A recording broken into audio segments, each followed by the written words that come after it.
అదేం వింతో కానీ మాజీ మంత్రి వైసీపీ నేత కాకాని గోవర్ధన్ రెడ్డిపై పలు నేరారోపణలతో కోర్టుకెక్కిన కేసులకు సంబంధించిన ఫైళ్లు వరుసగా అదృశ్యమవుతున్నాయి. ఇక సురక్షితమైన న్యాయస్థానం నుంచి కాకాని కేసులకు సంబంధించిన ఫైళ్లు మాయం కావడం పట్ల విస్తుపోతున్నారు. 2023లో కాకానిపై టీడీపీ ఎమ్మెల్యే సోమిరెడ్డి చంద్రమోహన్ రెడ్డి పెట్టిన ఫోర్జరీ సంతకాల కేసుకు సంబంధించిన ఫైళ్లపై దొంగలు పడ్డారు. అప్పట్లో ఇది చిత్తు కాగితాలు ఏరుకునేవారు చేసిన చిల్లర దొంగతనంగా పోలీసులు లెక్క తేల్చారు.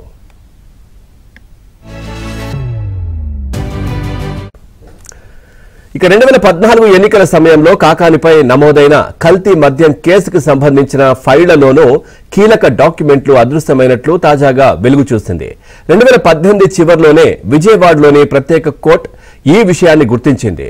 అదృశ్యమైన కీలక డాక్యుమెంట్లను తిరిగి భర్తీ చేసే పనిని అప్పట్లో సిఐడికి అప్పగించారు.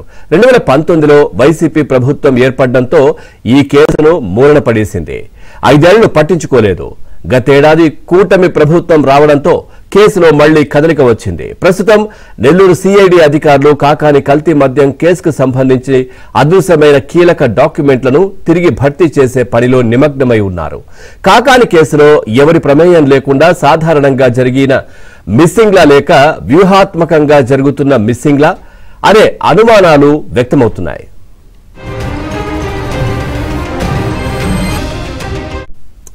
రెండు 2014 ఎన్నికల సమయంలో సర్వేపల్లి నియోజకవర్గంలో రాజకీయ నాయకులు పంపిణీ చేసిన మద్యం తాగి వందల సంఖ్యలో ఆసుపత్రుల పాలయ్యారు. అప్పట్లో ఇది సంచలనం సృష్టించింది. ఎక్సైజ్ అధికారులు రంగంలోకి దిగి మద్యం పంపిణీ చేసిన వారిని పట్టుకుని ప్రశ్నించారు. కాకాని గోవర్ధన్ రెడ్డి మద్యం సరఫరా చేశారని, ఆయన గెలుపు కోసం తాము పంపిణీ చేశామని వారంతా విచారణలో చెప్పారు. దీంతో కాకానితో పాటు మద్యం పంచిన కార్యకర్తలపై కేసులు నమోదు చేశారు.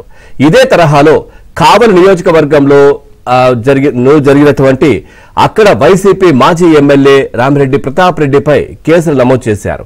ఈ 2 చోట్ల ఈ ఇద్దరు నాయకుల అత్యంత సన్నిహితులై పేర్నాటి శ్యాంప్రసాద్ రెడ్డి, మన్నే మాల సుకుమార్ రెడ్డిలపై కూడా కేసులు నమోదయ్యాయి.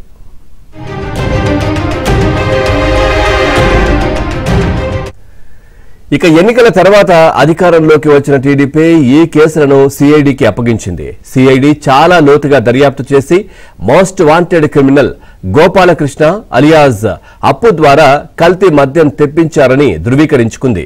అతన్ని అదుపులోకి తీసుకుంది. కల్తీ మద్యానికి ప్రముఖ కంపెనీల లేబుళ్లు అతికించి ప్రజలకు పంపిణీ చేశారని, ఇది చాలా హానికరమైన మద్యమని ల్యాబ్ పరీక్షల ద్వారా నిర్ధారించుకుంది. ఆ ఆధారాలతో పాటు 2017 చివర్లో ఛార్జ్షీట్ వేశారు. నెల్లూరు కోర్టులో కాకానిపై 4, రామిరెడ్డి ప్రతాప్ రెడ్డిపై 6 కేసులున్నాయి.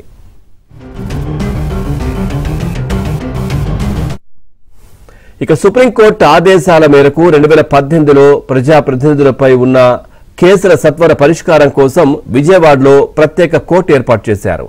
ఈ కేసులను అక్కడికి బదలాయించారు. ఈ ఫైళ్లను పరిశీలించిన ప్రత్యేక కోర్టు ఇందులో కీలక డాక్యుమెంట్లు అదృశ్యమయ్యాయని, వాటిని భర్తీ చేసి మళ్లీ సమర్పించాలని ఆ ఏడాది చివర్లో నెల్లూరు కోర్టుకు పంపింది.